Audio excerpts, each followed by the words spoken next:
بسم اللہ الرحمن الرحیم۔ ہے دیکھو نا جی، ورنہ تو اللہ پاک یہی فرما دیتے تھے کہ وَلَقَدْ ہَمَّتْ، دونوں نے ارادہ کیا۔ یہ کیا بات کہ ایک وقت میں کوئی تو حکمت ہے؟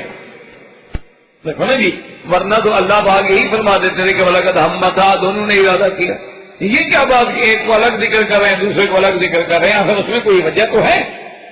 ہمہ دونوں نے ارادہ کیا، لیکن اللہ فرماتے ہیں بالا قد، ہاں با قسمیہ بھی ہے، لام ابتدائیہ بھی ہے، قد حرف تحقیق بھی ہے، اور آگے جو ہے نہ نام ہے نہ قد ہے نہ وا ہے، ہمہ بہا۔ اور جب معطوف لا آ جائے تو لازماً کوئی مغایرت تو ہوگی۔ معلوم ہوا کہ دونوں کے ہم میں کوئی فرق ہے، اس لیے علماء فرماتے ہیں بالا قد ہم و ہم بہا، بی بی نے بھی ارادہ کیا، یوسف نے بھی ارادہ کیا، محمد بھی ٹھیک ہے، وَهَمَّ بِهَا لَوْلَا أَن رَأَىٰ بُرْهَانَ رَبِّهِ، لیکن یوسف علیہ السلام کا اپنا ارادہ ہے، اس کا اپنا۔ یوسف علیہ السلام یہی کہ نعوذ باللہ انہوں نے بھی گناہ کا ارادہ کیا تھا، اور بعض لوگ ہے عبرات اللہ۔ اس قصے میں کون ہے؟ ایک ذریعہ، ٹھیک ہے نا جی؟ اس مقدمے میں کتنے فریق ہیں؟ ایک تو ہے عبرات العزیز، ٹھیک، ایک ہے عطرات العزیز۔ اب جب یوسف علیہ السلام باہر آئے، بات کھل گئی تو اس نے کہا الآن حصحص الحق انا راودتہ عن نفسہ، بھئی اب تو حق بات کھل گئی ہے، اب چھپانے کی کیا ضرورت ہے؟ وہ تو میں نے بہلانے پھسلانے کی کوشش کی تھی، یوسف علیہ السلام نے تو کچھ نہیں۔ تو جب سارے دلائل اس طرف آ جائیں کہ اللہ کے نبی معصوم ہیں، تو پھر صرف ایک لفظ کو ہم دیکھ کر نعوذ باللہ اس پہ خود عمارتیں بھیڑنی شروع کر دیں۔ یعنی شیطان کہتا ہے مخلصین پہ میرا عدو نہیں چلتا، اللہ فرماتے ہیں یوسف مخلصین میں ہیں۔ اس کا خامد کہتا ہے کہ یوسف آپ چھوڑیں، اپنی بیوی سے کہتا ہے تم توبہ کرو، تم نے گناہ کیا، اس نے نہیں کیا۔ خود وہ عورت کہتی ہے کہ اب تو سب کو پتہ چل گیا ہے نا، میں بھی اقرار کرتی ہوں کہ میں نے غلطی کی تھی، یوسف نے غلطی نہیں کی تھی۔ جب یوسف سے پوچھتے ہیں وہ بھی کہتے ہیں میں نے تو غلطی نہیں کی، ہی راودتنی عن نفسی۔ اتنی گواہیوں کے بعد اللہ کے پیغمبروں کے بارے میں تھوڑا سا بھی گمان رکھا جائے کہ ہاں جی ان کو بھی خیال آیا تھا، یہ بات ہے۔ اس لیے ہمیشہ یاد رکھیں اللہ کے نبی جو ہیں بات۔ اچھا ایک اور بات بھی یاد رکھ لیں کہ ایک ہوتا ہے فطری طور پر کسی چیز کا فطری، جسے آپ اپنے زبان میں کہتے ہیں نا کہ یہ نیچر یعنی فطر۔ اچھا اس کا معنی یہ ہوتا ہے کہ جیسے آپ نے روزہ رکھا ہوا اور شدید گرمی، بعد حالانکہ اب آپ کو دیکھنے والا کوئی نہیں، آپ علیحدہ کمرے میں کھڑے ہیں، فریج ہے، پانی ہے، گلاس ہے، سب کچھ ہے، آپ کو شدت کی پیاس بھی ہے، لیکن آپ نہیں پیتے، اسی پر تو اجر ملتا ہے۔ تو بعض علماء نے فرمایا کہ دیکھو اصل بات یہ تھی کہ جمال بھی ہے، قوت بھی ہے، اور کمال بھی ہے، جوانی بھی ہے، اور کسی چیز کا ہم فطری طور پہ دل میں آ بھی سکتا ہے، لیکن پھر بھی یوسف کا نہ کرنا یہی تو کمال تھا۔ دیکھو نا جی، اب ایک آدمی مسلم نامرد ہے، وہ کہے کہ جناب میرے ساتھ ساری رات اور بیٹی رہی، میں نے گناہ نہیں کیا، تم گناہ کر نہیں سکتے، کون سی بات نہیں۔ آپ کو نیکی سمجھتے تھے، حق کو نیکی سمجھتے تھے، حق کو حق سمجھتے تھے، باطل کو باطل سمجھتے تھے، وہ تھا برہان رب کہ اللہ نے تو ان کو نبوت دی تھی، نبوت سے بڑا برہان کیا ہو سکتا ہے؟ تو جب وہ نبوت تھی تو معصومیت تھی، جب معصومیت تھی تو عصمت تھی۔ اس لیے کہنا کہ یوسف آ گئے اور یعقوب آ گئے اور دیوار پہ لکھا ہوا گیا، ان کی ضرورت کیا ہوتا؟ اللہ کے نبی ہے، نبیوں سے بڑا برہان کیا ہے؟ اس لیے فرمایا لولا رأى برہان ربہ کذالک لنصرف عنہ السوء والفحشاء۔ سوء کہتے ہیں چھوٹی غلطی، فحشاء کہتے ہیں بڑی غلطی۔ اب دیکھیں قرآن میں ذرا غور کریں اور پھر قرآن کے کلمات کا لطف لیں کہ کذالک لنصرف عنہ السوء والفحشاء، اسی طرح ہم نے چھوٹی برائی بڑی برائی کو یوسف سے پھیر لیا۔ اب سمجھے مسئلے کو، کیا مانا؟ یہ نہیں کہ یوسف بڑھ رہے تھے ہم نے یوسف کو پھیر لیا، مانا تو یہ ہوتا نا کہ یوسف جا رہے تھے سو کی طرف، فحشاء کی طرف، لیکن ہم نے صرف نہ یوسف، ہم نے یوسف، اللہ فرماتے ہیں نہ برائی بڑھ رہی تھی، ہم نے برائی کو پھیر لیا، یوسف تو بڑھ ہی نہیں رہا۔ کذالک لنصرف عنہ السوء والفحشاء، ہم نے اس چھوٹی برائی کو بھی بڑی برائی کو پھیر دیا۔ وہ برائی آ رہی تھی، یوسف تو نہیں جا رہے تھے نا، کیوں نہیں جا رہے تھے؟ انہ من عبادنا المخلصین، کیونکہ وہ میرے چنے ہوئے بندوں میں ہیں، میرے نبی ہیں، اور جن کو میں اپنی نبوت کے لیے چن لیتا ہوں تو اللہ کے چناؤ میں کوئی خامی نہیں باقی رہ سکتی۔ وآخر دعوانا الحمد للہ رب العالمین۔ برادران اسلام، واجب الاحترام بزرگوں، دوستوں، بھائیوں، عزیز نوجوانوں، قصص الانبیاء علیہ السلام کے ضمن میں سیدنا یوسف علیہ السلام کے قصہ مبارک پر ہمارا درس ہے انشاءاللہ۔ اور قصہ یوسف علیہ السلام میں بھی ہم نے یہاں تک الحمدللہ قرآن مقدس کی آیات کا مطالعہ کر لیا کہ یوسف علیہ السلام عزیز مصر کے گھر میں آ کے متمکن ہو گئے۔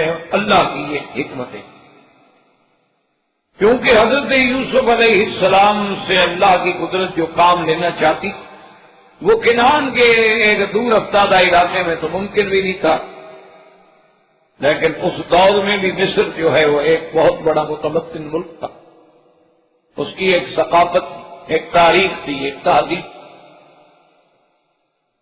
آج بھی تاریخ عالم میں اگر دیکھا جائے تو دنیا میں 3 تہذیبیں ہیں جن کا ذکر ملتا ہے: تہذیب فارس، تہذیب یونان اور تہذیب مصر۔ یہ قدیم زمانے تو بظاہر تو یوسف علیہ السلام جو ہیں وہ مبتلا ہیں اور ابتلاعات سے گزر رہے ہیں۔ کبھی انہیں مارا جاتا ہے، کبھی کنویں میں گرایا جاتا ہے، کبھی چند کھوٹے سکوں میں بیچا جاتا ہے، کبھی بازار مصر میں غلاموں کی منڈی میں سجا کے فروخت کیا جاتا ہے۔ لیکن ہر چیز میں اللہ کی حکمتیں جو ہیں وہ تو پوشیدہ ہیں کہ اللہ نے اس ذریعے سے حضرت یوسف علیہ السلام کو عزیز مصر کے گھر میں پہنچا دیا۔ اور عزیز مصر جو ہے اس وقت ایز وزیر مالیہ کام کر رہے تھے، اور بادشاہ جو تھے وہ ریان بن الولید تھا، اور عزیز مصر کی بیوی جو ہے وہ دراصل ریان کی بہن۔ اور جہاں تک اس کا نام ہے وہ کتب تاریخ میں یا کتب متقدمہ میں یعنی تلمود میں، تورات میں، بائبل میں تو آتا ہے زلیخا، اور بعض روایات میں راحیل بھی آتا ہے، اور بعض علماء نے اس کو جمع بھی کر دیا کہ نام تو راحیل تھا لیکن زلیخا اس کا لقب تھا۔ لیکن قرآن پاک تو بہرحال ان چیزوں سے بحث نہیں، تو اب عزیز ان چیزوں سے بحث نہیں۔ تو اب عزیز مصر کے گھر میں آنے کے بعد عزیز مصر نے بھی اپنے گھر کے امور جو تھے اس کے داخلی، آخر وہ ایک بہت بڑے مزید کا گھر تھا، اور اس کے ذاتی امور بھی تھے، وہ حضرت یوسف علیہ السلام کے سپرد ہو گئے۔ ایک ان کا ظاہری حسن و جمال اور ایک باطنی کمال، تو عزیز تو بالکل گرویدہ ہو گیا حضرت یوسف علیہ السلام۔ زلیخا نے ہر ممکن اپنے حسن و جمال کو آزمایا، لیکن جب یوسف علیہ السلام پر کوئی اثر نہ ہوا تو آخر میں اس نے یعنی انتہا کر دی کہ اپنے محل کے دروازے بند کر کے یوسف علیہ السلام کو طریقے سے اپنے گھر میں، اپنے بیڈ روم میں بلا کے، اور اب کھلی زبان سے بےتاب ہو کے دعوت دے ڈالی، وَلَقَدْ هَمَّتْ بِهِ وَهَمَّ بِهَا۔ اور اس پر بھی الحمدللہ ہم نے پڑھ لیا کہ عقیدہ اہل سنت والجماعت جمہور کا مسلک یہ ہے کہ حضرت یوسف علیہ السلام اللہ کے نبی ہیں اور معصوم ہیں، اور حضرت یوسف علیہ السلام نے برائی کا ارادہ نہیں۔ اور اگر لفظ ہم سے ہم کوئی مان بھی لیں 1 منٹ کے لیے ارادہ، تو ہم اس کے بعد حاجز، حاجز کے بعد خاطر، خاطر کے بعد جا کے عزم بنتا۔ ہم تو بالکل ادنا خیال ہے، پہلا درجہ جو ہے وہ ہم کا ہوتا ہے، اس کے بعد وہ حاجز ہوتا ہے، اس کے بعد وہ خاطر ہوتا ہے، اس کے بعد جا کے عزم بنتا ہے۔ اور ایک غیر ارادی ہم جو ہے اس پر تو کوئی مواخذہ بھی نہیں ہوتا، اور نہ اسے صغیرہ اور کبیرہ میں شمار کیا جاتا ہے، جیسے روزے دار کو پانی کا خیال آ جاتا ہے، آگے تو فطری بات، نیچر۔ اگر ہم مان بھی لیں تو کتنا مانیں گے، ورنہ ہم تو اس کو بھی نہیں مانتے۔ ہم تو یہی کہتے ہیں کہ بی بی زلیخا کا اپنا ہم تھا اور حضرت یوسف کا اپنا ہم تھا، اور دونوں پہ دلیل جو ہے زلیخا کے ہم پہ اس کا اقدام دلالت کرتا ہے، اور یوسف علیہ السلام کے ہم پہ ان کا دوڑنا دلالت کر رہا ہے کہ دونوں کے ہم میں فرق۔ اور پھر اللہ کا قرآن جو ہے وہ ایک ایسا جامع کلام ہے کہ اس نے وضاحت کر دی کہ لولا الرا برہان رب اور لولا امتناع کے لیے ہوتا ہے، یعنی اگر برہان رب نہ دیکھتے تو ہم کرتے، لیکن برہان رب دیکھ لیا تو ہم بھی نہیں کیا۔ اور اسی طرح قرآن کہتا ہے وَكَذَلِكَ لِنَصْرِفَ عَنْهُ السُّوءَ وَالْفَحْشَاءَ، کہ ہم نے چھوٹی برائی اور بڑی برائی جو تھی نصرف عنہ یوسف سے پھیر دیا۔ یہ نہیں فرمایا قرآن نے کہ نصرف یوسف عن السوء والفحشاء، کہ ہم نے یوسف کو برائی سے پھیر دیا۔ معلوم یہ ہوا کہ برائی بڑھ رہی تھی یوسف کی طرف، اللہ نے برائی کو پھیر دیا، یوسف تو نہیں بڑھ رہے تھے، کیونکہ اس کے بعد انہ من عبادنا المخلصین۔ اور یہ تو اتنا کھلا مسئلہ ہے کہ شیطان بھی کہتا ہے کہ لَأُغْوِيَنَّهُمْ أَجْمَعِينَ إِلَّا عِبَادَكَ مِنْهُمُ الْمُخْلَصِينَ، یا اللہ تیرے بندوں کو میں بالکل گمراہ کروں گا، لیکن جو تیرے چنے ہوئے بندے ہیں ان کا تو میں کچھ نہیں کر سکتا۔ اور مخلصین نص میں آ گیا کہ یوسف علیہ السلام عباد مخلصین میں سے۔ اور اسی طرح ایک حدیث مبارک ہے میرے آقا کی، آپ نے فرمایا کہ دنیا میں 7 انسان ہیں، سبعۃ فی ظل اللہ یوم لا ظل الا ظلہ، 7 شخص ہیں جو قیامت والے دن اللہ کے سائے میں ہوں گے، یہ کوئی سائے۔ اور ان میں حضور پاک صلی اللہ علیہ وسلم نے شمار فرمایا کہ امام عادل، بادشاہ ہو اور عادل ہو، انصاف کرنے والا، وہ بھی اللہ کے سائے میں ہوگا قیامت۔ اور اسی طرح حضور صلی اللہ علیہ وسلم نے فرمایا کہ رجل نشأ فی عبادت اللہ، کہ وہ بچہ جو پیدا ہی ہوا اور اس کے بعد اللہ کی عبادت میں اور دین میں لگا ہوا ہے، اور اس نے بچپن سے اپنی نشأت سے الحمدللہ کوئی گناہ نہیں کیا، ہر وقت عبادت میں لگا ہوا ہے، وہ بھی قیامت والے دن اللہ کے سائے میں ہوگا۔ اور فرمایا رجلان تحابا فی اللہ، 2 بندے ایسے ہیں جن کی آپس میں محبت ہے لیکن اللہ کی، خالص اللہ کے لیے محبت ہے، اور اسی کے لیے محبت میں جمع ہوتے ہیں، اسی کی محبت میں جدا ہو جاتے ہیں۔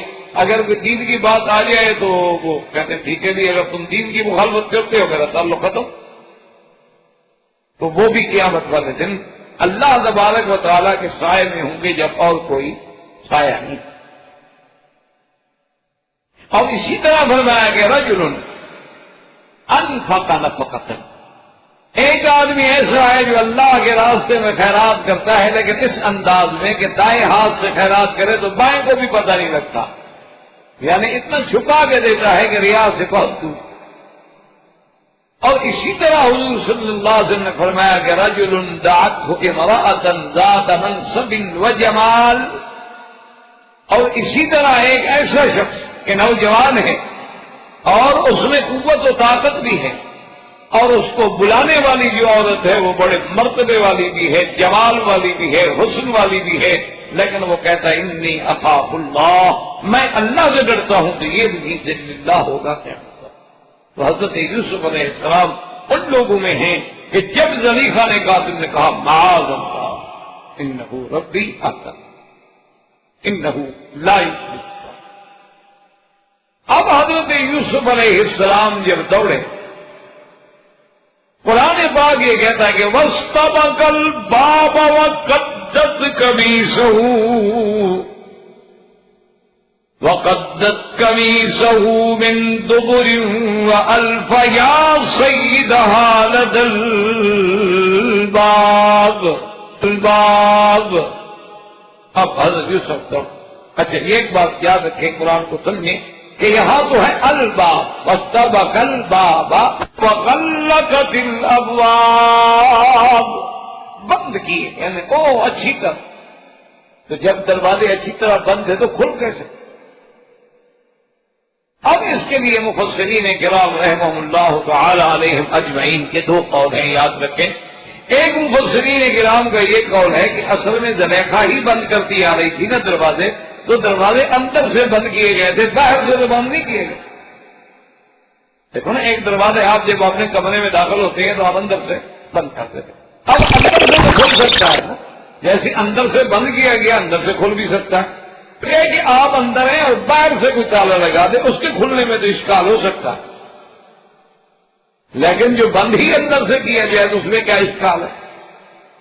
تو اس لیے بعض علماء کرام یہ فرماتے ہیں کہ چونکہ زلیخا خود ہی دروازے بند کرتی چلی آ رہی تھی اور دروازے سارے اندر سے بند تھے، تو یوسف علیہ السلام جو دوڑے اندر سے وہ چٹکنی یا کنڈی یا جو چیز اس زمانے میں ہوگی وہ گرائی، اب دروازہ کھل گیا۔ اور بعض علماء کرام نے فرمایا کہ نہیں، اصل بات یہ تھی کہ یہ بھی اللہ کے نبی کا ایک معجزہ تھا کہ جب اللہ کا پیغمبر دوڑے ہیں تو اللہ کی رحمت کے ساتھ معجزتاً جس دروازے آپ نے ہاتھ رکھا دروازہ خود بخود کھل۔ اور یہ بات بھی کوئی بعید نہیں، اس میں بھی کوئی شک نہیں۔ اور اسی سے علماء نے فرمایا کہ یہ مسئلہ بھی نکلا ہے کہ اگر آدمی کسی ایسے معاملے میں مبتلا ہو جائے، انسان ہے، کون سا انسان ہے جس پہ ایسے ابتلاحات یا نہیں آتے ہیں، تو اس کو چاہیے کہ وہ بھاگے، یہ نہیں کہ وہ بیٹھ جائے اچھا جی ٹھیک ہے، نہیں، اسباب پر عمل کرے، جیسے کہ یوسف علیہ السلام بھاگے۔ اب جب بھاگے، خدا کی قدرت یہ ہے کہ کیوں ہی دروازہ کھولا تو آگے عزیز کھڑا۔ وَأَلْفَيَا سَيِّدَهَا لَدَى الْبَابِ، اب زلیخا پیچھے بھاگتی آ رہی۔ اب جب اس نے دیکھا کہ سامنے جو ہے شوہر کھڑا ہے تو عورت تھی، تو اسی لیے کو لوگ کہتے ہیں نا کہ بھی یہ ایسی چیز ہے کہ اس کا اعتبار نہیں کیا جا سکتا، اگر اس کی وفا یا اس کی عہد و پیمان یا اس کے زبان کا کوئی اثر ہوتا تو یوسف جیسے انسان سے بے وفائی نہ کرتی۔ وہ کہتے ہیں اس کے فطرت میں ہے کہ عورت کسی وقت بھی بدل سکتی، کیونکہ ناقصات العقل ناقصات الدین، عورت کسی وقت بھی تبدیل ہو سکتی۔ اس پر آدمی کوئی 100% اعتماد کرے یہ بڑا مشکل، ہاں اللہ جن کی حفاظت کرے علیحدہ بات ہے، ورنہ یعنی عورت کے نیچر میں اب دیکھیں کہ غلقت الابواب قابت ہے تلک کے سارے اہتمام کرنے والی عورت جو ہے ایک سیکنڈ میں بدل گئی کہ قالت ما جزاء من اراد بأهلك سوءا الا ان يسجن او عذاب الیم، فوراً ایک سیکنڈ میں نہیں لگا ہے۔ آج بھی آپ دنیا میں دیکھیں نا، اسی لیے تجربہ کار لوگ یہ کہتے ہیں کہ عورت جس کے پاس اسی کے حق میں بیان دے گی، اغوا ہو جائے نا جی تو پھر دوست کے حق میں بیان دے گی، پھر اگر پکڑی جائے تو پھر فوراً ماں باپ کے حق میں آ جائے گی، مجھے تو زبردستی اغوا کر کے لے گیا۔ اچھا اس کو موقع مل جائے پھر وہ لے جائے، پھر اس کے حق میں بیان دیتے۔ اور اسی لیے انگریز اتنا بڑا بدبخت ہے کہ اس لیے اس نے اس کے قانون میں اتنی لچک رکھی ہے کہ وہ کہتے ہیں عورت چونکہ صنف نازک ہے وہ کسی وقت بھی بیان بدل سکتی، یعنی اگر مرد بیان بدلے تو اس کو تو فوراً اصلاح ہو جائے گی کہ تم نے جھوٹ بولا۔ مجسٹریٹ کی کورٹ میں 1.5 دفعہ 156 جو ہے آپ کے بیان ہم نے ریکارڈ کیے تھے اور آپ اب پھر رہے ہیں، کیسے ہو سکتا ہے؟ لیکن عورت پھر جائے کوئی بات نہیں، ہائی کورٹ میں بیان دے دے پھر سپریم کورٹ میں تبدیل کر دے کوئی بات نہیں، وہ کہتے ہیں جی صنف نازک ہے۔ اور اسی لیے ان کے قانون میں زن زر زمین کے لیے کوئی قانون ہے ہی نہیں، یہ اسی کا ہے جس کے ہاتھ میں ہو۔ یہ تینوں چیزیں جو ہیں وہ جس کے پاس ہے اسی کی، زن زر زمین۔ عورت ہے جس کے پاس ہے وہ کہتی میں اپنی مرضی سے آئی تھی، میرے دوست ہیں، کوئی جرم نہیں، کوئی مسئلہ نہیں۔ زمین جس کے قبضے میں آپ کا نام ہو لیکن جس کے قبضے میں بس وہ قابض ہے، آپ اس کو نہیں ہٹا سکتے۔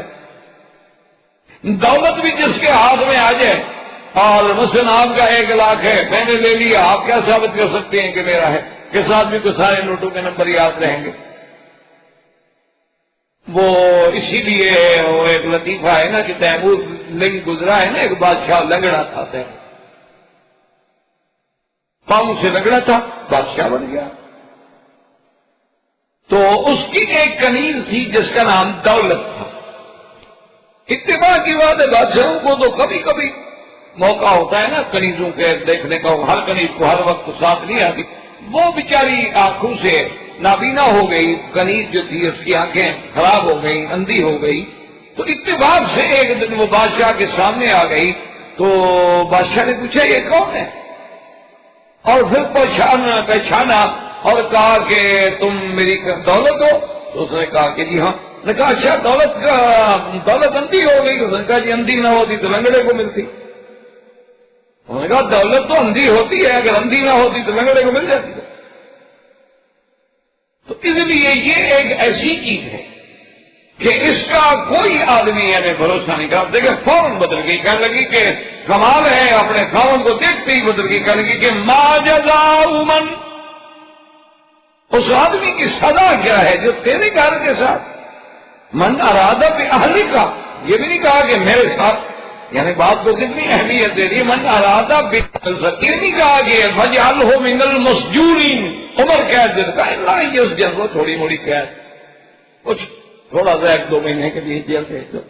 تو حضرت یوسف کو بھی بچانے کی کوشش، اور اس جن کو مقدم کر دیا، عذاب العلیم کو مؤخر کر دیا کہ یہ بھی نہیں برداشت کرتی کہ یوسف کو کوڑے لگے۔ تو فوری طور پر دیکھیں، اسی میں آپ اندازہ لگائیں کہ عورت کتنی شاطر، اس فن میں وہ کتنی شاطر۔ اسی لیے اللہ کے قرآن میں آپ دیکھیں، قرآن کو تھوڑا سا آپ غور کریں اور سمجھیں، انشاءاللہ اللہ آپ کو بھی اور مجھے بھی اس کے سمجھنے کی توفیق دے۔ اب دیکھیں نا کہ جہاں اللہ نے چور کی سزا کا ذکر کیا ہے، وَالسَّارِقُ وَالسَّارِقَةُ فَاقْطَعُوا أَيْدِيَهُمَا جَزَاءً بِمَا كَسَبَا، السَّارِقُ وَالسَّارِقَةُ، چور مرد ہو یا عورت، تو اللہ نے چور مرد ہو یا عورت، مرد کو مقدم کیا، عورت کو مؤخر کر۔ اچھا جہاں زنا کا مسئلہ ہے، الزانیۃ والزانی فاجلدوا کل واحدۃ منہما 100 جلدہ، وہاں اللہ نے فرمایا زانیہ عورت یا زانی مرد، وہاں عورت کو مقدم کر دیا، مرد کو مؤخر کر دیا۔ کیوں؟ وجہ کیا تھی؟ مفسرین نے لکھا کہ اس میں حکمت تھی کہ چوری کے لیے تو طاقت کی ضرورت ہے، بہادری کی ضرورت ہے، مار کھانے کی ضرورت ہے، اور زنا کے لیے تو نخرہ اور عشرے کی ضرورت ہے، وہ عورت میں زیادہ ہوتا ہے، وہاں عورت کو مقدم کیا، اور چوری میں قوت و بہادری کی ضرورت ہوتی ہے، وہاں مرد کو مقدم کیا۔ تو جہاں زنا کے شائبے ہوتے ہیں، یہ یاد رکھے کہ جب تک عورت کی طرف سے گرین سگنل نہ ملے نا کچھ نہیں ہوتا۔ یہ سارا فتنہ جو ہے یہ وہیں سے ہوتا ہے۔ بس آپ نے ٹیلی فون کیا اور آگے ذرا بات نرم ہوئی تو بس جو لوگ عیار ہوتے ہیں وہ سمجھ جاتے کہ بھئی میری غیر عورت ہے، میں اجنبی آدمی ہوں، اور جناب ویسے ٹھمری راگ میں میرے ساتھ بات کر رہی ہے، یہ کیا ہوا؟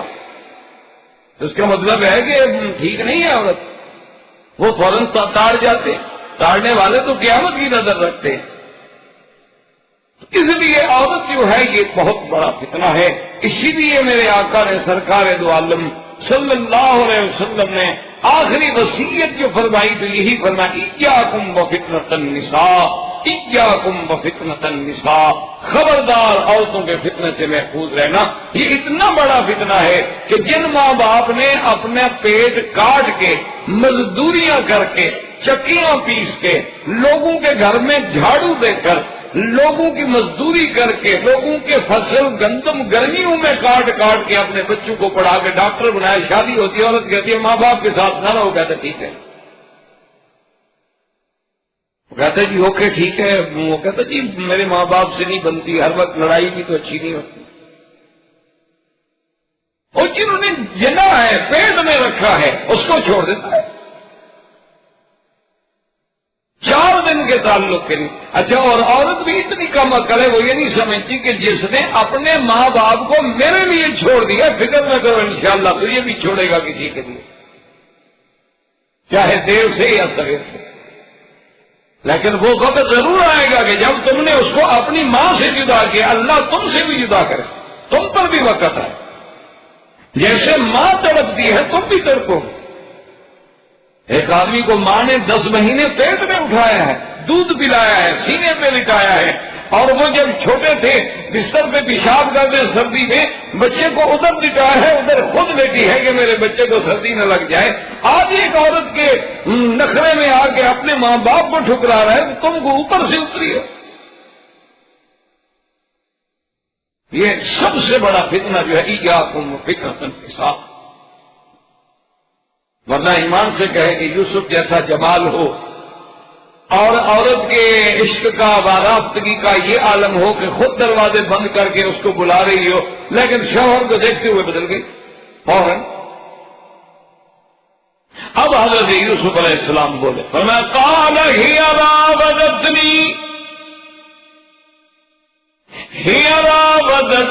عن نفسی وشہد شاہد من اہلہا ان کان قمیصہ قد من قبل فصدقت وہو من الکاذبین۔ حضرت یوسف علیہ السلام نے کہا کہ نہیں، یہ غلط کہہ رہی ہے، یہ عورت کسی نے مجھے بہکا ہے، اسی نے مجھے پھانسنے کی کوشش کی ہے، میں نے تو نہیں کی۔ تو اس لیے علماء کرام نے لکھا ہے کہ ایک وقت آ جاتا ہے، ایک مقام آ جاتا ہے کہ جہاں انسان کی عزت و آبرو پہ حرف آ رہا ہو تو پھر آپ بھی خاموش نہ رہے، اپنی صفائی دے، بات کریں، اپنی صفائی دے، بات کرے۔ عزت و آبرو ایسی معمولی چیز نہیں ہوتی کہ آدمی چپ کر جائے۔ اسی لیے علماء نے لکھا ہے نا کہ سب سے چیزیں دنیا میں کیا ہوتی ہیں، انسان کے لیے جان ہے یا ایمان ہے۔ تو انہوں نے کہا کہ جب عزت کا مسئلہ آئے تو آدمی جان دے دیتا ہے، اور جب ایمان کا مسئلہ آئے تو پھر سب کچھ لوٹا دے، پھر اپنا جان مال ہر چیز پھر کچھ نہیں۔ اس لیے یوسف علیہ السلام خاموش نہیں رہے، کیونکہ اب تو خاموش رہنا مطلب اقرار کرنے والی بات ہے۔ اگر آدمی خاموش ہو جائے تو الزام اس کا مطلب ہے اسے تسلیم کر دیا کہ جو آدمی دوسرا کہتا ہے کہ یہ تو کہ ہاں جی ٹھیک، یا چپ کر کے کھڑا ہے وہ کہیں گے ہاں جی پھر بھی ٹھیک۔ قال ہی راودتنی عن نفسی وشہد شاہد من اہلہا۔ اللہ فرماتے ہیں کہ ان کے اہل میں سے، اور علماء نے لکھا ہے کہ من اہلہا یعنی اس زلیخا کے خاندان میں سے، یعنی وہ عبرات عزیز کے خاندان کا آدمی نہیں تھا بلکہ اب زلیخا کے خاندان کا آدمی تھا، یعنی شہادت بھی ایسی کہ گھر کا آدمی۔ اب شاہد کے بارے میں یاد رکھیں کہ دو قول ہیں مفسرین کرام رحمہم اللہ علیہ اجمعین۔ ایک قول میں حضرت ابن عباس رضی اللہ تعالیٰ عنہ فرماتے ہیں کہ وہ بڑا آدمی تھا، ان کے خاندان سے تعلق رکھتا تھا، اور زلیخا یا رائیل جو ہے اس کا رشتہ دار تھا، وہ بھی چونکہ عزیز کے ساتھ آ رہا تھا تو صاف بات ہے کہ عزیز کا جوش جو تھا، غضب جو تھا اس کو بھی نظر آیا۔ تو اس نے کہا کہ فیصلہ کرنے سے پہلے بات تو سمجھو، جلد بازی کیوں کر رہے ہیں آپ؟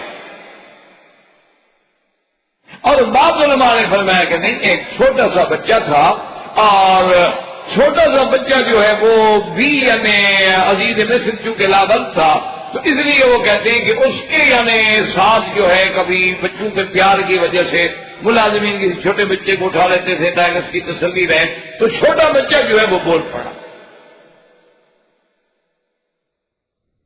اسی طرح روایات میں آتا ہے کہ چھوٹے بچوں کا بولنا، ایک تو ابن مشاطہ تھا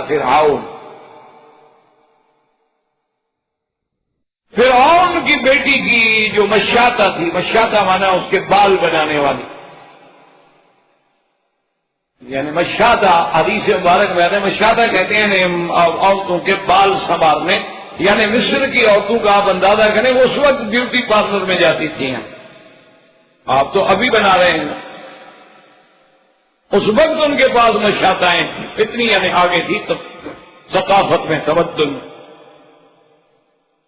تو اس کے چھوٹے بچے نے بول کے حضرت موسیٰ علیہ السلام کی فرعون سے جان بچائی۔ تو ایک تو وہ بچہ بولا تھا، اور ایک اسی طرح آتا ہے کہ حضرت جریج رحمت اللہ علیہ اللہ کے بہت بڑے عابد بندوں میں، اولیاء اللہ میں گزرے ہیں۔ حضرت جریج نماز پڑھ رہے تھے اور ماں بلانے کے لیے آئی، اس نے کہا جریج جریج، اب وہ نماز میں ہیں، انہوں نے سوچا کہ ماں تو بلا رہی ہے لیکن میں اللہ کی نماز کیسے توڑ دوں. تو اب ماں نے ایک دفعہ بلایا، 2 دفعہ بلایا، 3 دفعہ بلایا. تو جب حضرت جریج نے نماز نہ توڑی تو ماں کو غصہ آ گیا اور کہنے لگی کہ اللہم لا تمتہ حتی تراہ وجہ المومسات، کہ اللہ اس کو موت نہ آئے اس وقت تک جب تک یہ گندی عورتوں کا منہ نہ دیکھے. منہ سے نکل گیا ماں کے. اور ماں باپ کی بد دعا تو ایسے لگتی ہے جیسے گولی لگتی ہے، یعنی اس کے خطا جانے کا تو سوال ہی پیدا نہیں ہوتا. یعنی ماں باپ جب اولاد کو بد دعا کریں نا، وہ سمجھے بس لگ گئی، کیونکہ ماں باپ کبھی اولاد کو بد دعا نہیں کرتے. جب وہ بد دعا کرتے ہیں تو اس کا مطلب یہ ہے کہ وہ اضطرار کے آخری درجے پہ پہنچ چکے ہیں. اور امن یجیب المضطر اذا دعاہ ویکشف السوء، اور مضطر کی دعا منظور کرنے کا اللہ نے وعدہ فرمایا ہوا. تو ماں نے دعا کر دی. اچھا، خدا کی قدرت یہ ہے کہ کچھ عرصہ گزرا. اچھا، وہ اپنے صوبہ میں، اپنے عبادت خانے میں، حضرت جریج جو تھے وہ باہر ہی نہیں جاتے تھے. وہ اتنے عابد تھے کہ سارا 24 ساعت 24 گھنٹے یا آرام کر لیا یا تھوڑا سا کھا لیا یا عبادت. ایسے باتیں ہو گئی کہ دیکھو یار یہ تو بڑا عابد زاہد ہے. ایک عورت جو تھی اس نے کہا عابد زاہد کی کیا بات ہے، اگر آپ چاہتے ہیں تو میں اس کے عبادت سب کو اڑا دیتی ہوں. انہوں نے کہا نہیں، وہ ایسا آدمی نہیں کہ تمہارے چکر میں آ گیا. انہوں نے کہا کمال کرتے ہو، عورت کے چکر سے کون بچ سکتا ہے؟ انہوں نے کہا اچھا ٹھیک. تو وہ عورت بھی اپنے وقت کا فتنہ تھا، جوال تھا. تو اس نے جناب آگے حضرت جریج کے قریب رہنا شہنا شروع کیا. وہ بھی اس بزرگوں کو دھوکہ دینے کے لیے. تو یہ لوگ پھر تویز کے بہانے آتے ہیں نا، تویز لینا ہے حضرت سے، اونٹ پروانی ہے، پانی پڑوانا ہے، اور کیا کہہ سکتے ہیں. وہ مولویوں کے پاس یا پیروں کے پاس کوئی پیسے دینے کے لیے تھوڑے ہوتے. اور اگر ہوں بھی تو وہ کیوں دیں، کو پاگل ہو گئے. وہ تو اللہ نے کھانے کے لیے پیدا کیے ہیں، لینے کے. تو بہرحال وہ آئی، اس نے اپنا ہر ہیلا آزمایا، لیکن جریج عابد آدمی تھے، اللہ کے ڈرنے والے، ان پہ کوئی اثر. انہوں نے تو توجہ ہی نہ کی، دیکھا ہی نہ، نظر ہی نہ اٹھائی. اب جب عورت ناکام ہوئی، یہ بھی خدا کی قدرت ہے. یہ ایسا عظیم فتنہ ہے کہ بندہ اس کی بات مان لے تب بھی برباد ہو گیا، نہ مانے تب بھی برباد ہو گیا. نہ مانو تو الزام لگا دے گی، مان لو تو گناہ میں برباد ہو گئے، نہ مانو تو الزام میں برباد ہو گئے. بچتا نہیں آدمی اس کے فتنے سے. یہ نظر کی جولانیاں نہ پوچھو. نظر ایک ایسی نظر ہے، اٹھے تو بجلی پناہ مانگے، گرے تو کھانا خراب کر. یہ بلا ایسی. وہ جناب جب ناکام ہو گئی، اس نے سوچا اچھا یہ تو پیر صاحب ہم سے بچ گئے، دیکھتے ہیں کیسے بچتا ہے. اس نے جا کر ایک بکریوں کا چرواہا تھا، اس کے ساتھ تعلق قائم کیا ناجائز. اس سے جب بچہ پیدا ہوا، حاملہ ہو گئی، بچہ جن لیا. بچہ اٹھا کے آگے جناب اس کے عبادت خانے کے باہر کھڑی ہو گئی. تب چیخنے لگی کہ تم نے میرے ساتھ برا کیا، بچہ پیدا ہو گیا تو رکھو میں اندر، ہم کہاں جائیں؟ اب میں تمہارے بچے کو لے کے کہاں جاؤں؟ اب جناب قوم ہوتی آگے، اور قوم کا تو آپ کو پتا ہے، کہہ دو زندہ باد تو زندہ باد، کہہ دو مردہ باد تو مردہ باد. یہ تو ان کا عقیدہ جو ہے ہمیشہ ایسے ہوتا ہے، ایک منٹ میں زندہ باد، دوسرے منٹ میں مردہ باد. وہ جناب قوم جو بھاگتے انہوں نے کہا کیا؟ انہوں نے کہا یہ بچہ ہے جریج کا. انہوں نے نہیں پوچھا جریج سے بھی سچ کہہ رہی ہے جھوٹ کہہ رہا ہے. توڑ پھوڑ کر کے جناب سارا اڑا دیا، عبادت خانے کو بھی اور حضرت کو بھی مار رہے ہیں، اور حضرت رو رہے ہیں. خدا کے بندو بات تو سنو. کون سنے گی؟ قوم تو جذبات میں ہے. ماننے پہ آ جائیں تو مسیح کو خدا بنا کے سجدہ کر لے، اور پوپ کو سجدہ نہ ماننے پہ آئے تو عیسیٰ علیہ السلام کو پھانسی پہ لٹکا دے. یہ تو قوم ہے، قوم کا کیا. تو اب جناب جب حضرت کو بہت تکلیف ہوئی، وہ عبادت خانہ گرا دیا گیا، تو کچھ لوگوں نے کہا بھی عقل تو کرو نا، اگر حضرت کو جتنا ہم مارے ہیں وہ کہہ رہے ہیں کہ بھی بات تو سن لو. تو کچھ صبر کیا. تم نے کہا کیا بات ہے؟ تم نے کہا ابھی تک آپ کو پتہ نہیں ہے. اور سامنے کھڑی ہے، وہ کہتی ہے کہ یہ بچہ آپ سے نطفے سے پیدا ہوا ہے، ہم آپ کو عابد اور زاہد اور ولی سمجھے بیٹھے ہیں، ہمیں نہیں پتا کہ آپ عورتوں کے ساتھ ایسے ناجائز تعلق، تمہارا اصل میں قصور نہیں ہے۔ مجھے ماں نے بد دعا کی تھی کہ اللہ اس کو اس وقت تک موت نہ آئے جب تک کسی گندی عورتوں کا منہ نہ دیکھ لے، وہ تو میں نے دیکھنا تھا، دیکھ لی۔ اس لیے بہرحال تو اب جناب یہ ہے کہ یہ وہ دوسرا بچہ ہے، یعنی ایک تو ہے مشاطۃ فرعون کا بیٹا، اور ایک ہے حضرت جریج کے قصے میں رائی کا بیٹا، اور اسی طرح علماء کرام نے لکھا ہے کہ حضرت عیسیٰ ابن مریم، وہ تو قرآن میں موجود ہے کہ قال انی عبد اللہ آتانی الکتاب وجعلنی نبیا، کہ انہوں نے بھی مہد کے اندر کلام فرمایا اللہ تبارک و تعالی نے۔ اور چوتھا شاہد من اہلہا، انہوں نے کہا وہ بھی ایک بچہ تھا جس نے یوسف علیہ السلام کے حق میں گواہی دی۔ لیکن بعض روایات میں یہ بھی آتا ہے کہ موسیٰ علیہ السلام پہ جب تہمت لگی تو وہاں بھی ایک بچے نے گواہی دی، اور بعض ضعیف روایات میں یہ بھی آتا ہے کہ سرکار دو جہاں صلی اللہ علیہ وسلم جب پیدا ہوئے تو اس وقت بھی آپ کے لب مبارک ہل رہے تھے، اور ایک بی بی نے قریب جا کے محسوس کیا کہ کیا آواز نکلتی ہے، تو آواز آئے یا رب امتی، یا اللہ میری امت کی بخشش کر دینا، یا اللہ میری امت کی بخشش کر دینا۔ لیکن وہ روایت کبھی نہیں ہے اور قابل اعتبار نہیں ہے، لیکن ذکر ہے کتابوں میں۔ تو بعض علماء کہتے ہیں کہ چھوٹا بچہ، اور حضرت ابن عباس رضی اللہ تعالیٰ عنہ اور پارسی کا علماء یہ کہتے ہیں کہ بھئی اگر بچہ بولنے والا تھا تو بچے کا بول دینا ہی کافی ہے کہ یوسف بے گناہ ہے، بات ختم ہو گئی۔ یعنی ایک معصوم بچہ، نہ بولنے والا بچہ، اگر وہ بولتا ہے اور کہہ دیتا ہے کہ جی یوسف علیہ السلام بے گناہ ہیں، بات ختم ہو گئی۔ اس کے بعد دلائل دینے کی کیا ضرورت ہے کہ قمیص آگے سے پھٹا ہے یا پیچھے سے پھٹا ہے؟ اتنی لمبی چوڑی تمہید کی پر کیا ضرورت ہے؟ ایک معصوم بچہ ہے، وہ نہیں بولتا، اور وہ خرق عادت کے طور پہ اگر بول پڑتا ہے تو بس اس کا تو بولنا ہی کافی ہے۔ اس لیے بعض علماء فرماتے کہ نہیں، وہ پڑھا تھا، سمجھدار تھا، اور اس نے پھر دلائل اور قرائن سے بات کی۔ اس نے کہا کہ دیکھو عزیز، ایک بات سن،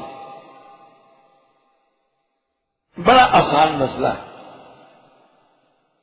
اگر یوسف علیہ السلام نے حملہ کیا نعوذ باللہ بی بی زلیخا پہ، تو صاف بات ہے کہ زلیخا بچے گی، یوسف علیہ السلام پکڑیں گے تو زلیخا کے کپڑے پھٹیں گے نا۔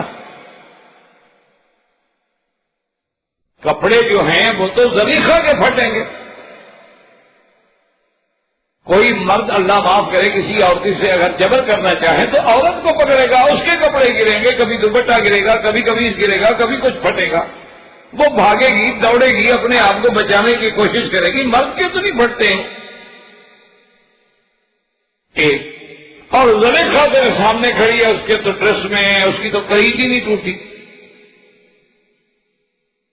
اور دوسری بات جو ہے وہ یہ ہے کہ یہ دیکھو کہ یوسف علیہ السلام کا دامن جو ہے وہ آگے سے پھٹا ہے یا پیچھے سے پھٹا؟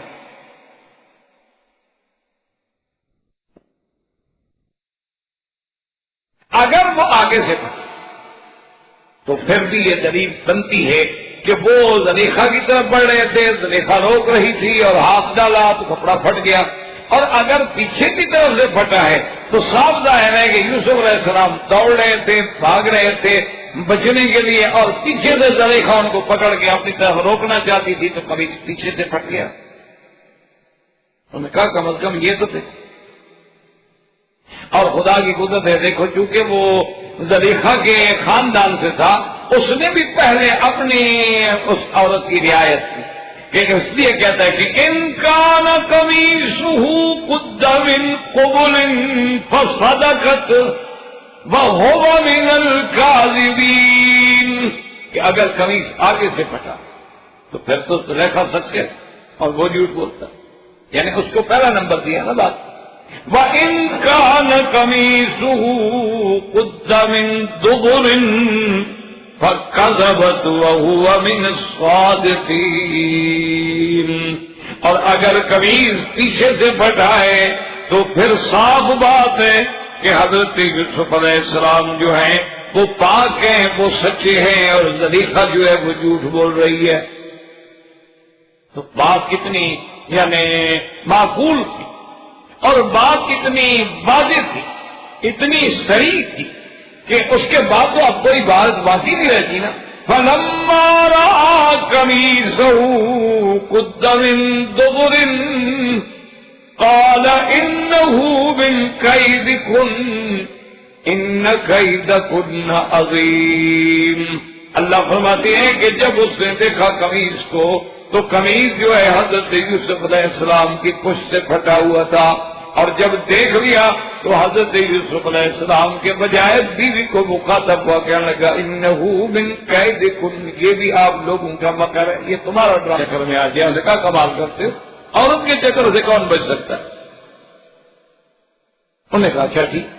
تو وہ عورت بھی اپنے وقت کا فتنہ تھا، جوال تھا، تو اس نے جناب آ کے حضرت جریج کے قریب رہنا شہنا شروع کیا. وہ بھی اس بزرگوں کو دھوکہ دینے کے لیے تو یہ لوگ تویز کے بہانے آتے ہیں نا، تویز لینا ہے حضرت سے، پھونک پڑوانی ہے، پانی پڑوانا ہے، اور کیا کہہ سکتے ہیں، وہ مولویوں کے پاس یا پیروں کے پاس کوئی پیسے دینے کے لیے تھوڑے ہوتے، اور اگر ہوں بھی تو وہ کیوں دیں، کو پاگل ہو گئے. وہ تو اللہ نے کھانے کے لیے پیدا کیے ہیں، دینے کے لیے. تو بہرحال وہ آئی، اس نے اپنا ہر ہیلا آزمایا، لیکن جریج عابد آدمی تھے، اللہ کے ڈرنے والے، ان پہ تو کوئی اثر. انہوں نے تو توجہ ہی نہ کی، دیکھا ہی نہ، نظر ہی نہ اٹھائی. اب جب عورت ناکام ہوئی، یہ بھی خدا کی قدرت ہے، یہ ایسا عظیم فتنہ ہے کہ بندہ اس کی بات مان لے تب بھی برباد ہو گیا، نہ مانے تب بھی برباد ہو گیا. نہ مانو تو الزام لگا دے گی، مان لو تو گناہ میں برباد ہو گئے، نہ مانو تو الزام میں برباد ہو گئے. بچتا نہیں آدمی اس کے فتنے سے. یہ نظر کی جولانیاں نہ پوچھو، نظر ایک ایسی نظر ہے، اٹھے تو بجلی پناہ مانگے، گرے تو کھانا خراب کر. یہ بلا ایسی. وہ جناب جب ناکام ہو گئی، اس نے سوچا اچھا یہ تو پیر صاحب ہم سے بچ گئے، دیکھتے ہیں کیسے بچتا ہے. اس نے جا کر ایک بکریوں کا چرواہا تھا، اس کے ساتھ تعلق قائم کیا ناجائز. اس سے جب بچہ پیدا ہوا، حاملہ ہو گئی، بچہ جن لیا، بچہ اٹھا کے آگے جناب اس کے عبادت خانے کے باہر کھڑی ہو گئی، تب چیخنے لگی کہ تم نے میرے ساتھ برا کیا، بچہ پیدا ہو گیا تو رکھو میں اندر، ہم کہاں جائیں، اب میں تمہارے بچے کو لے کے کہاں جاؤں. اب جناب قوم ہوتی ہے آگے، اور قوم کا تو آپ کو پتا ہے، کہہ دو زندہ باد تو زندہ باد، کہہ دو مردہ باد تو مردہ باد. یہ تو ان کا عقیدہ جو ہے ہمیشہ ایسے ہوتا ہے، ایک منٹ میں زندہ باد، دوسرے منٹ میں مردہ باد. وہ جناب قوم جو بھاگتے ہونے کا کیا ہونے کا، یہ بچہ ہے جریج کا. انہیں نہیں پوچھا جریج سے بھی سچ کہہ رہی ہے جھوٹ گیا، نہ توڑ پھوڑ کر کے جناب سارا اڑا دیا، عبادت خانے کو بھی اور حضرت کو بھی مار رہے ہیں، اور حضرت رو رہے ہیں خدا کے بندو بات تو سنو. کون سنے گی، قوم تو جذبات میں ہے. ماننے پہ آ جائیں تو مسیح کو خدا بنا کے سجدہ کر لے، اور پوپ کو سجدہ، نہ ماننے پہ آئے تو عیسیٰ علیہ السلام کو پھانسی پہ لٹکا دے. یہ تو قومیں ہیں، قوم کا کیا. تو اب جناب جب حضرت کو بہت تکلیف ہوئی، وہ عبادت خانہ گرا دیا گیا، تو کچھ لوگوں نے کہا بھی عقل تو کرو نا، آخر حضرت کو جتنا ہم مارے ہیں وہ کہہ رہے ہیں کہ بھی بات تو سنو. تو کچھ صبر کیا. تم نے کہا کیا بات ہے؟ ہم نے کہا ابھی تک آپ کو پتہ نہیں ہے، اور سامنے کھڑی ہے، وہ کہتی ہے کہ یہ بچہ آپ سے نطفے سے پیدا ہوا ہے، ہم آپ کو یہ عابد اور زاہد اور ولی سمجھے بیٹھے ہیں، ہمیں نہیں پتا کہ آپ عورتوں کے ساتھ ایسے ناجائز تعلق رکھتے ہیں. حضرت کو جوش آیا، آپ نے فرمایا کلم یا ایھا الغلام من ابوک. ہم نے فرمایا کہ او بچے، وہ جو عورت نے بچہ اٹھایا ہوا تھا، تم بولو تمہارا باپ کون ہے؟ اس نے کہا فلاں الراعی، فلاں بکریوں کا چرواہا جو ہے وہ میرا باپ. تو اب جناب جب بچوں نے بولا تو اب سارے پھر پاؤں پہ گر گئے. حضرت معاف کرتے، بڑی زیادتی ہو گئی، اب آپ کا عبادت خانہ ہم سونے کی چستی کو بنا دیتے ہیں، اور پھر میں مہربانی کروں مٹی کا رہنے دو، یہ تمہارا بھی قصور نہیں، مجھے ماں کی بد دعا ہے، تمہارا اصل میں قصور نہیں ہے. مجھے ماں نے بد دعا کی تھی کہ اللہ اس کو اس وقت تک موت نہ آئے جب تک کسی گندی عورتوں کا منہ نہ دیکھ لے. وہ تو میں نے دیکھنا تھا، دیکھ لی. اس لیے بہرحال تو اب جناب یہ ہے کہ یہ وہ دوسرا بچہ ہے یعنی ایک تو ہے مشاطۃ فرعون کا بیٹا، اور ایک ہے حضرت جریج کے قصے میں رائی کا بیٹا. اور اسی طرح علماء کرام نے لکھا ہے کہ حضرت عیسیٰ ابن مریم تو قرآن میں موجود ہے کہ قال ابنی عبد اللہ آتانی الکتاب وجعلنی نبیا، کہ انہوں نے بھی ان سے بات کی. اس نے کہا کہ دیکھو عزیز ایک بات سن، بڑا آسان مسئلہ ہے. اگر یوسف علیہ السلام نے حملہ کیا نعوذ باللہ بی بی زلیخا پہ، تو صاف بات ہے کہ زلیخا بچے گی، یوسف علیہ السلام پکڑیں گے تو زلیخا کے کپڑے پھٹیں گے نا. کپڑے جو ہیں وہ تو زلیخا کے ساتھ ہے کہ زلیخا بچے گی، یوسف علیہ السلام پکڑیں گے تو زلیخا کے کپڑے پھٹیں گے نا. کپڑے جو ہیں وہ تو زلیخا کے پھٹیں گے. کوئی مرد اللہ معاف کرے کسی عورت سے اگر جبر کرنا چاہے تو عورت کو پکڑے گا، اس کے کپڑے گریں گے، کبھی دوپٹہ گرے گا، کبھی قمیص گرے گا، کبھی کچھ پھٹے گا. وہ بھاگے گی، دوڑے گی، اپنے آپ کو بچانے کی کوشش کرے گی. مرد کے تو نہیں پھٹتے ہیں. ایک اور زلیخا تیرے سامنے کھڑی ہے، اس کے تو ڈریس میں اس کی تو قریض ہی نہیں ٹوٹی. اور دوسری بات جو ہے وہ یہ ہے کہ یہ دیکھو کہ یوسف علیہ السلام کا دامن جو ہے وہ آگے سے پھٹا ہے یا پیچھے سے پھٹا؟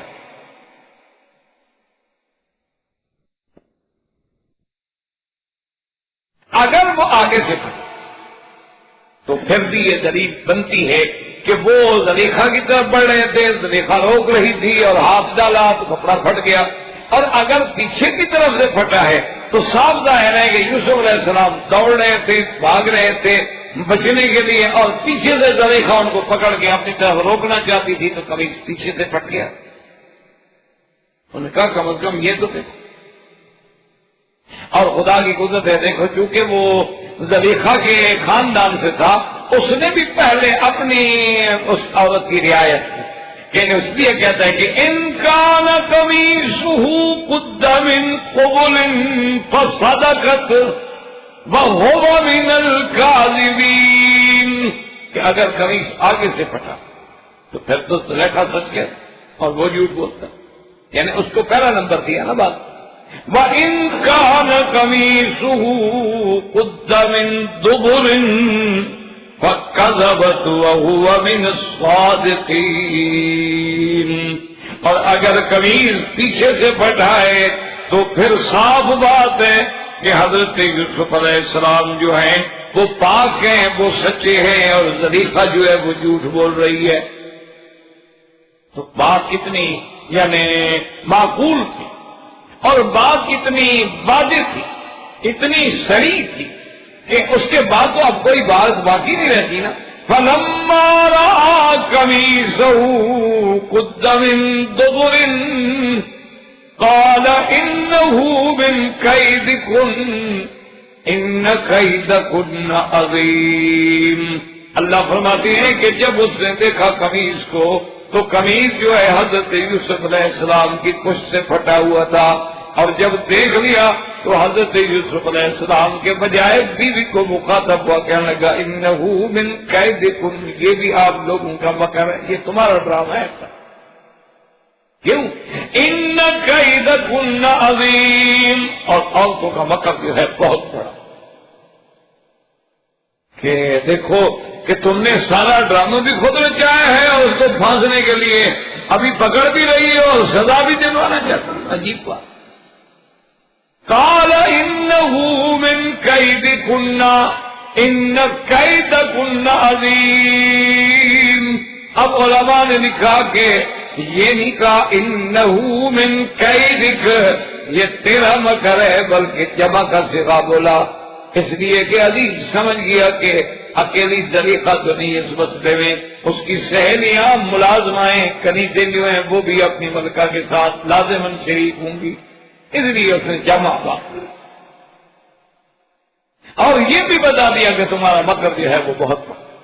اچھا بعض علماء یاد رکھیں گے اس کو اور دوسری آیت کو سامنے رکھ کر کہ قرآن کہتا ہے ان کید الشیطان کان ضعیفا، اور یہاں ہے کیدکن عظیم. بعض علماء بعض واعظین بطور مثال کے کہہ دیتے ہیں کہ شیطان کا مکر بھی کمزور ہے لیکن عورتوں کا مکر اس سے بھی بڑا ہے. تو یہ بات صحیح نہیں. ایک یعنی ترہی مصرے کی طرح بات کہہ دی جاتی ہے لیکن حقیقت ہے اس لیے کہ وہاں جو ہے کہ ان کید الشیطان کان ضعیفا، وہ اللہ کی تدبیر کے مقابلے پر ہے کہ جب اللہ کی تدبیر بتانے والی ہو تو شیطان کیا ہے؟ شیطان کا وقت کچھ بھی نہیں. جب اللہ بچانا چاہے تو کون کو اس کو نقصان پہنچا. اور یہاں جو ہے یہ معاملہ ہے مردوں کے مقابلے پر کہ مردوں کے مقابلے پہ تم عورتوں کا مکر جو ہے وہ بہت بڑا ہے. اس لیے ان کا آپس میں کوئی تقابل ہی نہیں بنتا کہ وہاں تشبیہ کیا ہے. اس لیے ہمیشہ یاد رکھیں کہ وہ چیز الگ ہے اور یہ چیز جو ہے کتنا باقی ہے 25 منٹ. اب جناب اس کے بعد یہ واقعہ ہوا کہ یہ بات تو ختم کہ یوسف علیہ السلام، لیکن یوسف علیہ السلام کو بھی گھر سے نکالا نہیں گیا. اب قرآن کہتا ہے وَقَالَ نِسْوَةٌ فِي الْمَدِينَةِ امْرَأَةُ الْعَزِيزِ تُرَاوِدُ فَتَاهَا عَن نَفْسِهِ قَدْ شَغَفَهَا حُبًّا إِنَّا لَنَرَاهَا فِي ضَلَالٍ مُبِينٍ. اس لیے یاد رکھیں یا لفظ وَقَالَ نِسْوَةٌ یہ نہیں کہ قالت نسوۃ، اس لیے کہ نسوہ جو ہے وہ جمع مکسر ہے. جمع مکسر جو ہے وہ مؤنث غیر حقیقی ہوتی ہے. وہاں کالا بھی استعمال ہو سکتا ہے اور قالت بھی استعمال ہو سکتا ہے. قال نسوۃ فی المدینۃ، اس شہر کی عورتیں جو تھی نا یہ بڑی بڑی، کیونکہ اب زلیخا کے ملنے والی بھی تو بہرحال اور یعنی کابینہ کے لوگوں کی بیویاں ہوں گی، غریب لوگ تھوڑے ہوں گے. انہوں نے جناب آپس میں گھروں میں بات کرنی شروع کی. انہوں نے کہا عجیب بات ہے کہ یہ کیسی ہے زلیخا عزیز کی بیوی ہو کر تراوے تو فتح نفسی، ایک نوجوان غلام کو. عجیب بات، ایک غلام کے بھی اتنی گر گئی ہے، اتنی نیچ بن گئی ہے کہ اتنے بڑے گھر کی عورت ہو کر اتنا منصب، اتنا جمال، اتنا عہدہ، اور عشق کس سے کر رہی ہے؟ نوکر سے، غلام سے جس کو خریدا ہوا ہے. اس کی محبت میں اندھی ہو گئی ہے، پاگل ہو گئی ہے، تو بڑی کھلی گمراہی میں پڑی ہوئی ہے. یہ تو بالکل اس کا تو دماغ ہی چل گیا. انہا لفی ضلال مبین، یہ تو گمراہ عورت ہے. یہ کیسی عورت ہے کہ پھر ایک تو ہمارے لیے ہمارے معیار کے خلاف ہے کہ ہم ایک ملازم سے، نوکر سے تعلق رکھیں. یعنی وہ بھی یہ تو جائز سمجھتی تھی کہ اپنے اسٹیٹس اور معیار میں تو کوئی حرج نہیں، مقصد یہ ہے کہ کم معیار کے آدمی سے نہیں ہونا چاہیے. اس لیے ہم نے کہا فتح قد شغفها حبا انا لنراها فی ضلال مبین. اب قرآن کہتا ہے کہ بیوی زلیخا تک بھی باتیں پہنچی کہ جناب اب تو چرچے ہو رہے ہیں آپ کے قصے کے، کیونکہ حسن اور وہ تو جیسے بزرگوں کی ایک مثال ہے نا کہ عشق اور مشک جو ہے چھپائے تو نہیں چھپتا. یہ تو ایسی بلا ہے نا جی کہ عشق ہو یا مشک، آپ عطر لگا کے بیٹھ جائیں اور ڈبی جو ہے جیب میں ڈال لیں بند کر کے، وہ کیسے چھپے گا؟ خوشبو سب کو جائے گی. اسی طرح عشق بھی نہیں چھپتا. اچھا جب بندوں کا نہیں چھپتا تو پھر اللہ کا کہاں چھپتا؟ جو اللہ کے عاشق ہیں، جو انبیاء کے عاشق ہیں، جو اہل حق کے عاشق ہیں، پھر اللہ ان کو بھی تو دنیا میں عزت دیتے ہیں، نام دیتے ہیں. وہ خود تھوڑا کہتے پھرتے ہوتے ہیں لوگوں کو کہ آپ ہماری تعریف کریں. اس لیے خراب جناب قرآن کہتا ہے کہ جب اس کو پتہ لگا فَلَمَّا سَمِعَتْ بِمَكْرِهِنَّ أَرْسَلَتْ إِلَيْهِنَّ وَأَعْتَدَتْ لَهُنَّ مُتَّكَأً وَآتَتْ كُلَّ وَاحِدَةٍ مِّنْهُنَّ سِكِّينًا وَقَالَتِ اخْرُجْ عَلَيْهِنَّ فَلَمَّا رَأَيْنَهُ أَكْبَرْنَهُ وَقَطَّعْنَ أَيْدِيَهُنَّ وَقُلْنَ حَاشَ لِلَّهِ مَا هَٰذَا بَشَرًا إِنْ هَٰذَا إِلَّا مَلَكٌ كَرِيمٌ.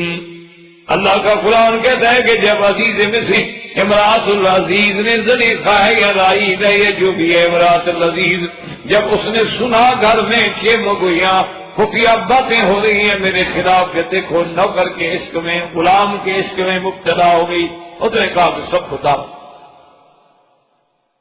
اس نے کہا کہ جناب سب کو دعوت دو، اور دعوت کا اہتمام ایسے کیا کہ باقاعدہ ٹیبل لگی، کرسیاں لگی، اور کھانا جو ہے متکا نے ٹیک لگا کے، اسی لیے حضور پاک نے فرمایا کہ ٹیک لگا کے کھانا جو ہے وہ مکروہ ہے، کراہت ہے، آدمی کبھی اس طرح کھانا نہ کھائے کہ دیوار سے لگا ہو اور کھا رہا ہے، یا کرسی سے لگا ہو کھا رہا ہے، بلکہ سیدھا بیٹھ کے کھائے کہ اللہ کی نعمت ہے، اللہ تبارک و تعالیٰ کا شکر کرے۔ کہیں اس چیز کو جو ہے بطور اعراض، ایک ہوتا ہے جواز کی حد تک، اگر آپ کے دل میں الحمدللہ تکبر پیدا نہیں ہوتا یا گھر کی جگہ اجازت دیتی تو کھا لے، یعنی جائز تو ہے۔ یہ ایک ہوتا ہے جائز ہونا، ٹیبل پہ بیٹھ کے بھی کھانا جائز ہے، کوئی منع جواز میں کوئی شبہ نہیں، لیکن اگر دربنائے تکبر کہ جی ہم نیچے بیٹھ کے کھائیں، یہ کیسے ہو سکتا ہے؟ تو اب اس نے دعوت دی تو سارا انتظام کیا، اور اس کے لیے کھانے کے ساتھ کچھ پھل وغیرہ ایسے بھی رکھے گئے کہ جو، لیکن وہ بچ گیا، لیکن ساتھ اپنا اکڑ غرور نہیں کیا نا، وَلَئِن لَّمْ يَفْعَلْ مَا آمُرُهُ لَيُسْجَنَنَّ وَلَيَكُونَنَّ مِنَ الصَّاغِرِينَ۔ اور کہنے لگی یہ اس نے دیکھا نا کہ اب میں تو صفائی دے رہی ہوں، یوسف علیہ السلام تو اور پکے، وہ تو پہلے بھی بچ گیا، میری بات نہیں مانتا، اب تو اور بھی مزید مجھ سے دور جائیں گے۔ خدا کا دیکھو میں جو کہہ رہی ہوں نا، اس نے نہ مانا نا، پھر یا تو اس کی زندگی قید میں گزرے گی، یا میں اس کو بالکل ذلت میں اس زندگی سے دو چار کر دوں گی، آخر اس کو میرا کہنا تو ماننا پڑے۔ اب میں نے منت کی، دعوت دی، دروازے بند کیے، اہتمام کیا، اب نہیں مانا تو چلو اب ہم اپنے اقتدار کو آزمائیں گے، اپنی طاقت کو آزمائیں گے، اپنی قوت کو آزمائیں گے، ایک نہ ایک دن اس کو میرے آگے جھکنا تو پڑے گا اور میری بات تو ماننی پڑے گی۔ تو حضرت یوسف علیہ السلام کے اس واقعے میں انشاءاللہ زندگی باقی تو بات باقی، وما علینا الا البلاغ۔ برادران اسلام، واجب الاحترام بزرگوں، دوستوں، بھائیوں، اللہ تبارک و تعالی نے قرآن مقدس میں جو سیدنا یوسف علیہ السلام کا واقعہ بیان فرمایا ہے، اور ہم اس واقعہ مبارک کو جو احسن القصص ہے، اللہ تبارک و تعالیٰ کی رحمت سے پڑھ رہے ہیں، سن رہے ہیں، اور اس مقام پہ پہنچے ہیں کہ جب سیدنا یوسف علیہ السلام کو اپنے غلط ارادے کی تکمیل کے لیے امراۃ العزیز نے اپنے محل میں بند کیا، کوشش کی، لیکن اللہ کے پیغمبر اللہ تبارک و تعالیٰ کی وصیت، اب اس کے ساتھ اس کی بات ہو رہی ہے، اور سے نوکر سے تعلق رکھے، یعنی وہ بھی یہ تو جائز سمجھتی تھی کہ اپنے اسٹیٹس اور معیار میں تو کوئی حرج نہیں، مقصد یہ ہے کہ کم معیار کے آدمی سے نہیں ہونا چاہیے، اس لیے انہوں نے کہا فتح قد شغفها حبا انا لنراها فی ضلال مبین۔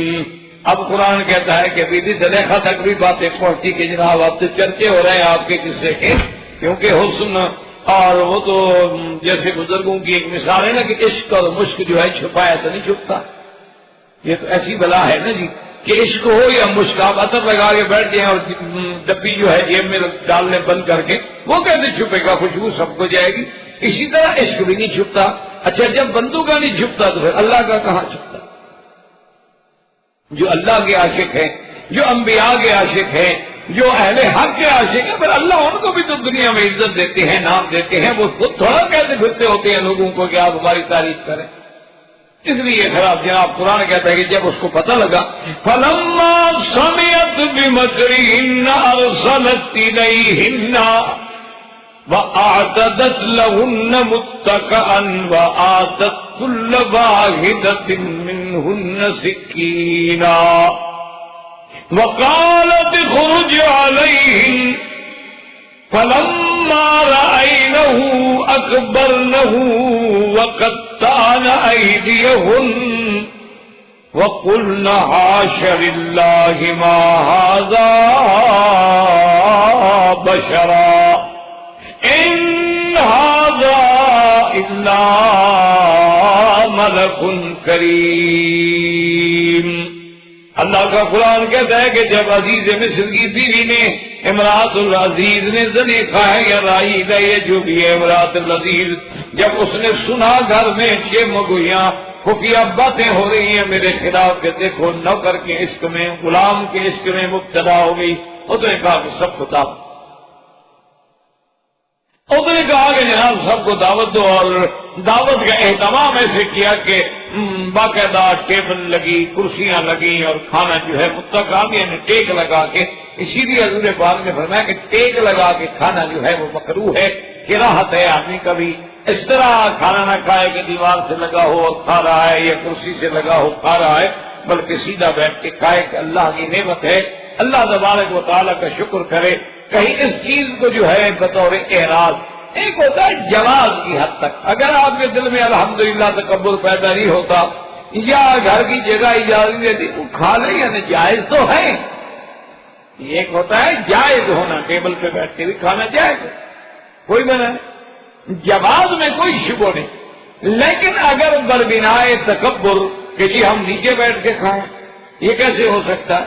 تو اب اس نے دعوت دی تو سارا انتظام کیا، اور اس کے لیے کھانے کے ساتھ کچھ پھل وغیرہ ایسے بھی پہ پہنچے تو امراۃ العزیز آ گئے، اور اس کے بعد ایک گواہ نے گواہ. اور یہ بھی تفصیل الحمدللہ ہم پڑھ چکے ہیں کہ گواہوں کے بارے میں دو اقوال ہیں. بعض کہتے ہیں کہ بچہ تھا وہ بول پڑا، اور بعض کہتے ہیں کہ بچہ تھا وہ بول پڑا، اور بعض کہتے ہیں کہ نہیں وہ بی بی زلیخا یعنی امراۃ العزیز کے خاندان کا کوئی سمجھدار بزرگ بڑا فہم والا آدمی تھا جس نے گواہ. اور اس شہادت کو یاد رکھیں کہ شہادات جو ہیں نا جی وہ علماء کے نزدیک اس کی اقسام ہوتی ہیں. ایک تو شہادت ہوتی ہے عقلی، اور ایک شہادت ہوتی ہے اس کو کہتے ہیں شہادت دلیل، یعنی دلیل جو ہے وہ گواہی بن رہی ہے. اور ایک شہادت ہے شہادت شرعی. اللہ تبارک و تعالیٰ کی قدرت سے یہاں ساری باتیں جمع ہوتی ہیں کہ شہادت عقلی تو اس لیے ایک چھوٹا بچہ ہے معصوم جو کبھی بات نہیں کرتا وہ بات کر رہا، عجیب بات ہے. تو عقل فوراً تسلیم کرتی ہے کہ بھئی یہ یوسف علیہ السلام باقی معصوم ہے کہ جن کی گواہی کے لیے ایک معصوم بچہ بولتا ہے. اور ادلہ کی گواہی یہ ہے کہ انکان قمیصہ قد من قبل، ان کے بھی قمیص دیکھ لو آگے سے پھٹا ہے یا پیچھے کھلتا ہے، وہ بھی تو دلالت کر رہا ہے نا کہ حقیقت کیا ہے. اس کو کہتے ہیں شہادت دلائل کے اعتبار. اور شہادت شرعی جو ہے وہ دراصل دو وجوہات سے ہوتی ہے، یا تو شاہد موجود ہو اور آنکھوں سے واقعہ دیکھ کے گواہی دے، اور کبھی کبھی ایسا ہوتا ہے کہ وہ خود تو موجود نہیں ہوتا لیکن بعض بابسوق ذرائع سے یا واقعات خود ایسے مبرہن ہو جاتے ہیں، واضح اور ظاہر ہو جاتے ہیں کہ اس بنا پہ وہ شہادت دے دیتا. جیسے کہ حدیث مبارک میں موجود ہے، سرکار دو جہاں صلی اللہ علیہ وسلم نے ایک بدو سے ایک اعرابی سے اونٹ خریدا. بات طے ہو گئی، بے طے ہو گئی. حضور صلی اللہ علیہ وسلم نے فرمایا کہ تم یہاں ٹھہرو اور میں گھر جا کے انتظام کر کے پیسہ برابر کرو کو اپنا سٹینڈرڈ دیکھو طریقے سے کی. تیار کردہ علمی کیسٹ گھر کیسٹ اور سیڈی ملنے کا پتہ نو فرمان ہے. علمی کیسٹ گھر دکان نمبر 5 فاطمہ پلازا بالمقابل مدنی مسجد fiddle be area Karachi. Phone number 63408113